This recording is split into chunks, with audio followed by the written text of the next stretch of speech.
I am 82 years old, and today I want to tell you a truth that makes most people very uncomfortable.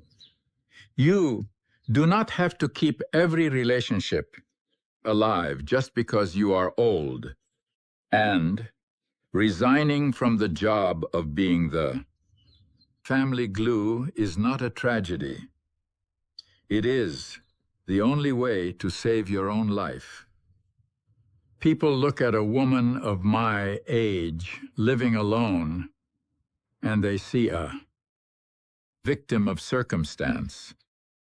They see an empty house, and they assume it is filled with sorrow.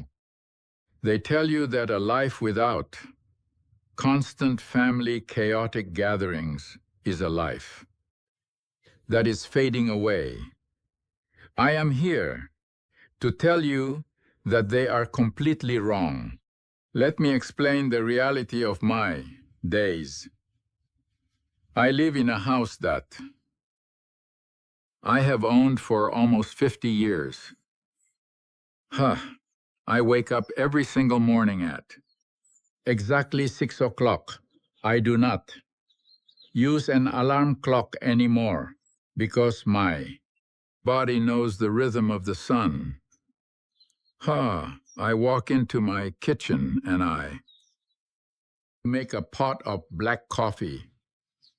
I do not rush.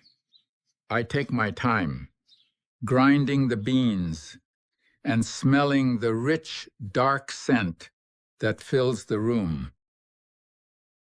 I take my favorite ceramic mug, the one with the chipped handle, and I walk into the living room. I sit in my green armchair right by the front window. I sit there for 2 hours. I do not turn on the television. I do not listen to the radio. I just watch the morning light slowly crawl across the hardwood floor. I watch the dust motes float in the air. I watch the neighborhood wake up. I see the young mothers hurrying their children to the school bus. I see the men in their suits rushing to their cars. I see the stress in their shoulders. I see the desperate rush of a world that is obsessed with doing more. And I sit in my quiet house and I feel an absolute profound peace. This peace was not given to me. I had to fight for it. I had to rip it out of the hands of people who thought my time belonged to them. I was a high school history teacher for nearly 4 decades. I was also a wife to my husband Richard and a mother to 3 children. My entire existence was defined by service. My schedule was never my own. I spent my 20s, 30s, 40s, and 50s managing the emotions and the schedules and the crises of everyone around me. When my children were young, I was the one who remembered the doctor appointments and the science projects and the lunch money. When they grew up and moved out, the job did not end. It just changed shape. I became the central hub of the extended family. I was the one who hosted every Thanksgiving and every Christmas. I was the one who cooked the massive Sunday dinners every single week. I spent days buying groceries and preparing roasts and baking pies. My house was an open door.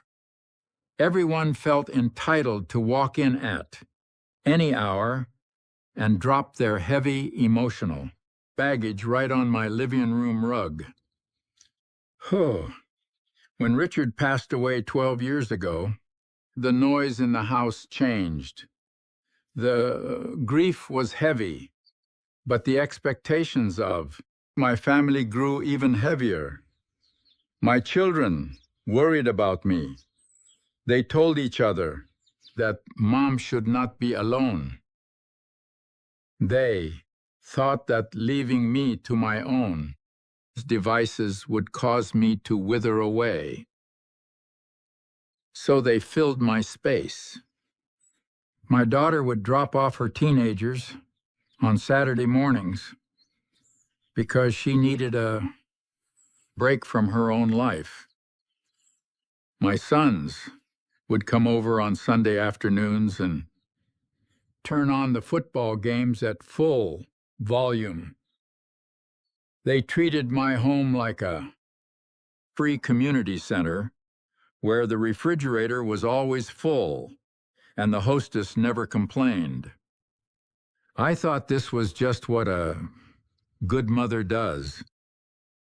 I thought my value was tied entirely to my usefulness. I thought that if I stopped serving them, they would stop loving me. But your energy is not an infinite resource. When you are 40, you can run on empty for a few days and recover with a good night of sleep. When you are 84, energy is a highly limited currency. Every time you leave the house, every time you host a dinner, every time you answer a phone call from someone who just wants to complain, it costs you a piece of your battery. And my family was bankrupting me. I remember the physical toll so clearly. It was not just being tired. It was a deep bone ache. My knees would throb after standing in the kitchen for 3 hours making a meal that nobody truly appreciated. My head would pound from the sheer volume of the television and the overlapping arguments of my grandchildren. I would look at the muddy footprints on my clean floor and feel a surge of resentment that I would immediately swallow down because I was conditioned to be the patient matriarch. I was giving away my quiet years to people who were squandering them. I realized this on a rainy Thursday in November. I had spent my entire morning preparing a large lunch because my youngest son promised he was coming over to help me organize the garage. I made his favorite potato soup.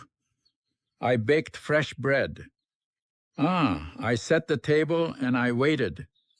I sat in my green armchair and watched the clock. Noon came and went. 1 o'clock passed. At 2:30, the telephone rang. It was my son, telling me he got tied up with a work project and decided to just grab a sandwich at his desk. He said, "We would do the garage some other time." He hung up before I could even tell him about the soup. I walked into the kitchen and I looked at the cold food. I looked at the table I had set so carefully. I realized he did not value my time. He did not see me as a person with a life of my own. He saw me as a permanent fixture, an unpaid employee. of his existence who would simply pause and wait until he found it convenient to arrive. I felt a massive shift in my soul that afternoon. I looked at the cold soup and I realized I was exhausted. I was not just physically tired. I was spiritually depleted. I was performing the role of the loving grandmother while my actual self was begging for rest. I realized that my fear of being alone was keeping me trapped in a cycle of constant exploitation. I took the bowls and I emptied the soup into the garbage. I put the fresh bread in the refrigerator. I washed my hands, and I made a decision that changed the rest of my life. I decided to resign. The next day, I began the process of dismantling the expectations. I called my daughter. I told her I would no longer be available for weekend babysitting. I told her my joints ached and I needed my Saturdays for rest. She was silent on the other end of the line. Then she became defensive. She asked me what she was supposed to do about her errands. I told her she was a smart woman and she would figure it out. I hung up the phone. I called my son. I told him the Sunday dinners were permanently canceled. I told him cooking for 10 people was too much for an old woman, and I want my weekends to be quiet. He told me I was breaking a family tradition. He said I was letting the family fall apart. I told him that if a family requires an 84-year-old woman to break her back over a stove to stay together, then perhaps it deserves to fall apart. The backlash was severe. For a few months, I was the villain of the family. My children spoke to me with a cold distance. They punished me with their absence. They thought the silence would frighten me into opening my doors again. They thought I would beg them to come back and bring their chaos with them. They were entirely wrong. The silence did not frighten me. The silence healed me. When you stop allowing people to siphon your energy, your body begins to repair itself. I started sleeping through the night for the first time in 20 years. My jaw, which I used to keep clenched from the constant underlying stress of hosting, finally relaxed. I stopped buying expensive groceries for people who did not eat them. My pension money stayed in my bank account.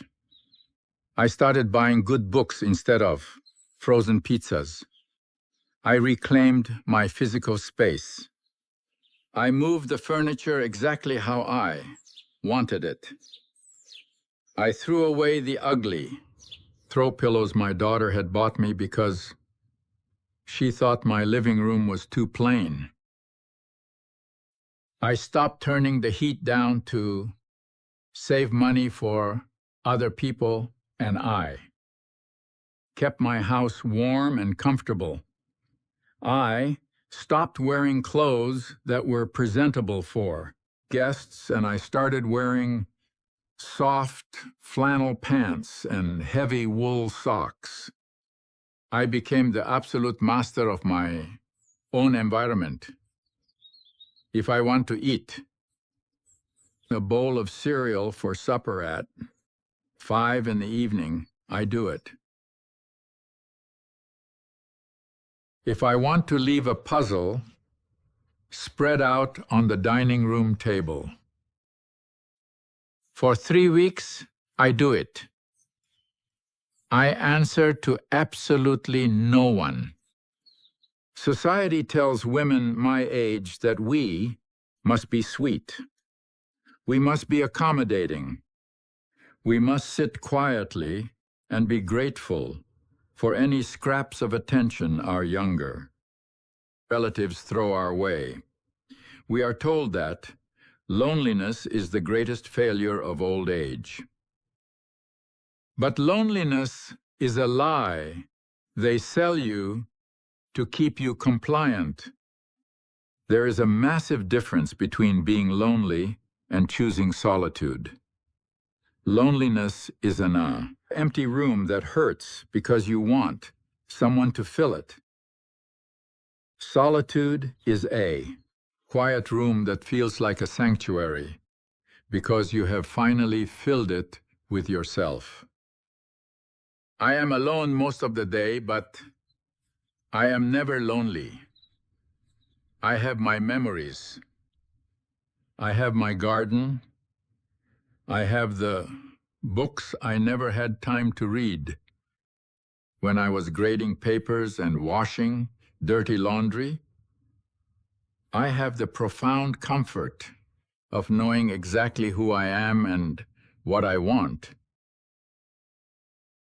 When you let go of the relationships that drain you, you discover the absolute luxury of a blank calendar. Look at your calendar right now. If it is full of obligations that make your stomach knot up with dread, you are not living your life. You are living the life other people have assigned to you. You are a highly scheduled servant to your own family. Oh, a blank Tuesday is not a sign of a wasted life. A blank Tuesday is a canvas. It means you have the ultimate freedom to wake up and decide what your body and your mind actually need in that exact moment. Maybe you need to sit in a chair and stare out the window for 4 hours. Maybe you need to walk to the local bakery and buy a single pastry just for yourself. Maybe you need to take a nap at noon. When you are beholden to no one, time stops being an enemy and becomes a friend. I see so many older people desperately clinging to relationships that bring them nothing but pain and exhaustion. I see widows going to luncheons with women they secretly despise just to avoid eating alone. I see men dragging themselves to social clubs where they argue about politics until their blood pressure rises simply because they do not know how to sit in a quiet house. They are terrified of the silence. They think the silence means they are dead.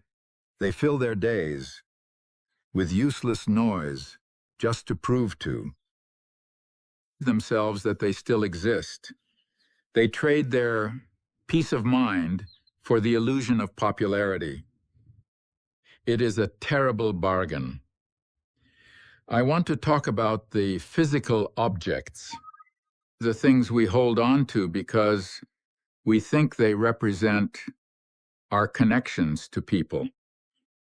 When I stopped hosting the family, I also stopped being the museum curator for the family history. My attic was full of boxes Old school projects, broken toys, holiday decorations we had not used since the 70s, boxes of photographs of people. I barely remembered. I kept them because my children said they wanted them, but my children never actually came to get them. They wanted me to store their memories so they would not have to deal with the clutter. One Saturday, I hired a local company with a large truck. I spent 3 weeks going through the boxes. I threw away almost everything. The report cards, the faded macaroni art, the chipped porcelain figurines my mother-in-law gave me. I threw it all away. My daughter found out and she was horrified. She asked how I could throw away the family legacy. I told her that a box of moldy paper in a dark attic is not a legacy. It is a fire hazard and a burden. I told her I was done carrying the weight of the past. If she wanted memories, she could carry them in her head. The lightness I felt as I watched that truck drive away is impossible to describe. I was no longer the keeper of the past. I was only responsible for the present moment. This brings me to the deepest truth about aging. You are going to die. I am going to die.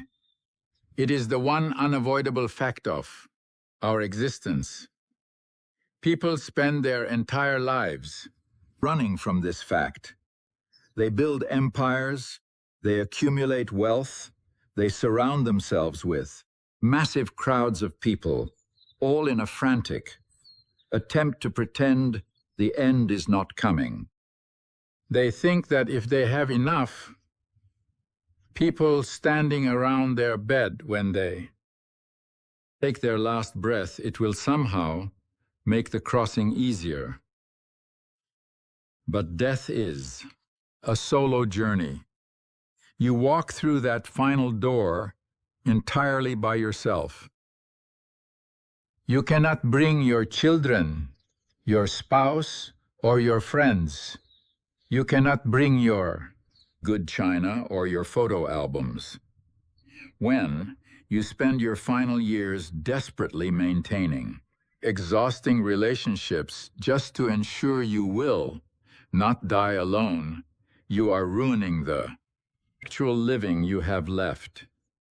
You are trading the peaceful years you could be enjoying right now for the presence of an audience at your final moment.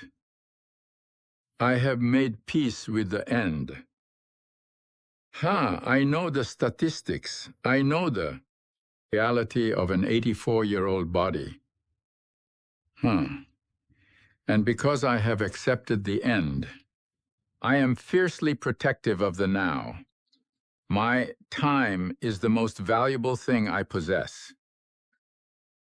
It is worth more than gold. It is worth more than property. Why would I give my gold to people who treat it like dirt? Why would I spend my remaining days mediating arguments between my adult children or listening to the complaints of bitter neighbors?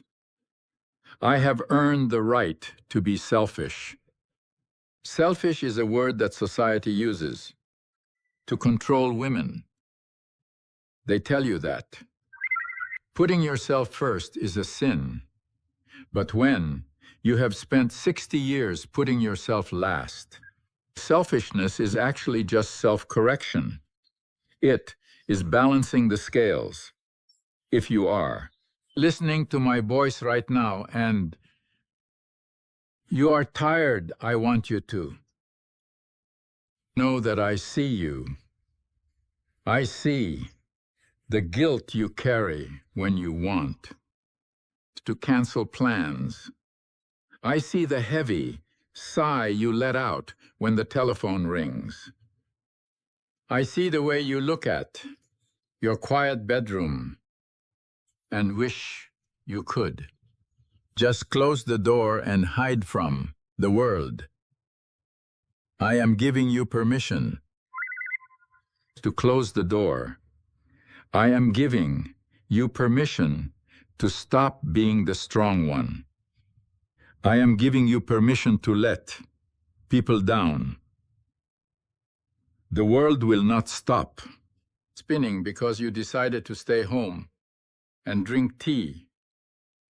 Your adult children will survive without your constant intervention. Your friends will find someone else to complain to. You are not required to set yourself on fire to keep other people warm. You must look at your life with the cold, clear eyes of an accountant. Evaluate every relationship. Ask yourself if a person brings you peace or if they bring you chaos. If they bring chaos, you must cut the cord. You do not need a dramatic confrontation. You do not need to write a long letter of explanation. You simply need to become unavailable. You say no. You stop answering the messages. You protect your sanctuary. It will feel unnatural at first. You will feel a pang of guilt. Oh, that is just your old conditioning trying to pull you back into the trap. Push through the guilt. On the other side of that guilt is a vast, beautiful ocean of tranquility. I am 84 years old and I have never been happier. My happiness does not look like a television commercial. It does not look like a crowded dining table with everyone laughing and passing the gravy. My happiness looks like a quiet house. It looks like a clean kitchen. It looks like a stack of good books. It looks like sitting in my green armchair and watching the snow fall outside my window without a single person interrupting my thoughts. I have reclaimed my mind, my body, and my home. I am the architect of my final years. I am not a supporting character in someone else's chaotic drama. I am the absolute center of my own peaceful universe. Do not let anyone tell you that a quiet life is a sad life. Do not let society bully you into exhaustion. Reclaim your time. Reclaim your space. Reclaim your energy. Let the pieces of the family fall where they may. You carried the weight for long enough. Put it down. Rest your hands. Close your eyes and listen to the beautiful sound of absolutely nothing. Peace is expensive. Stop giving it away for free to people who do not even know its value.